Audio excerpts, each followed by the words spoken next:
डहाणू तालुक्यामध्ये गेल्या 22-23 तारखेला अतिवृष्टी झाली। 36 तासात 26 इंच पाऊस पडला। अनेक ठिकाणी पाणी जमा झालं आणि ते पाणी, पुराचं पाणी अनेक गरीब लोकांच्या घरात गेलं, व्यापाऱ्यांच्या दुकानात गेलं, कार्यालयात गेलं, खूप नुकसान झालं, रस्त्यावरही घाण आली। आणि ह्या सर्व गोष्टी हँडल करण्यासाठी माननीय एकनाथजी शिंदे, महाराष्ट्राचे उपमुख्यमंत्री, त्यांनी मदतीचा हात पुढे केला। त्यांनी ठाणे महानगरपालिकेतून रस्ते आणि एकंदरीत साफसफाई करण्यासाठी यंत्रणा पूर्ण पाठवली। त्यासाठी विशेष म्हणजे कुंदन संखे, आमचे जिल्हाध्यक्ष, नगराध्यक्ष आमचे राजूभाई माची, शहरप्रमुख मिलिंद मावळे, विपुल पटेल यांनी विशेष प्रयत्न केले। आणि ह्या प्रयत्नातून शिंदे साहेबांनी आपल्याला जी मदत इथे पाठवलेली आहे ते डहाणू नगरपालिकेतील रस्ते स्वच्छ करण्यासाठी, जी काही घाण झालेली आहे ती बाजूला करण्यासाठी त्यांनी फक्त गाड्याच नाही पाठवल्या, त्याबरोबर माणसंही पाठवलेली आहेत। जवळजवळ 150-200 माणसं त्यांनी पाठवलेली आहेत। काही गाड्या इथे आलेल्या आहेत, टोटल 10 गाड्या येणार आहेत, काही गाड्या मार्गावर आहेत।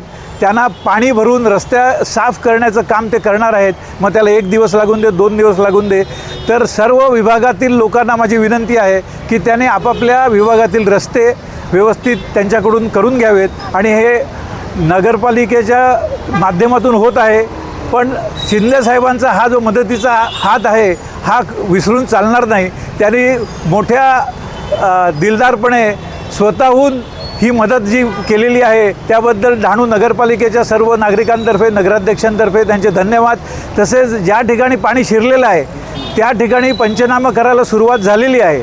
काही सामाजिक संस्था असं म्हणत आहेत की आम्ही पंचनामे करू, तशा पंचनामाला काही अर्थ नाही आहे। नगरपालिकेकडून किंवा जिल्हा प्रशासनाकडून किंवा तहसीलदाराकडून जे पंचनामे होतील तेच व्हॅलिड धरले जातील। शासन त्याला जी काही मदत, अर्थसहाय्य असेल किंवा कुठल्या वस्तूच्या स्वरूपात सहाय्य असेल ते पंचनामेच व्हॅलिड धरले जातील। त्यामुळे लोकांनी असा गैरसमज करू नये, गव्हर्नमेंटकडून आलेला असेल तोच पंचनामा ग्राह्य धरला जाईल। त्यामुळे ज्यांना नुकसान झालेलं आहे त्या सर्वांनी त्यांचं प्रूफ त्या पंचनाम्याबरोबर द्यायचं आहे। सर्वांना मदत देण्याचं काम हे महाराष्ट्र शासन करतं आहे। आपण शिंदे साहेबांच्या माध्यमातून सर्वांना मदत मिळेल असं बघू आणि आपण सर्व या कामाला सहकार्य कराल ही अपेक्षा करतो। धन्यवाद।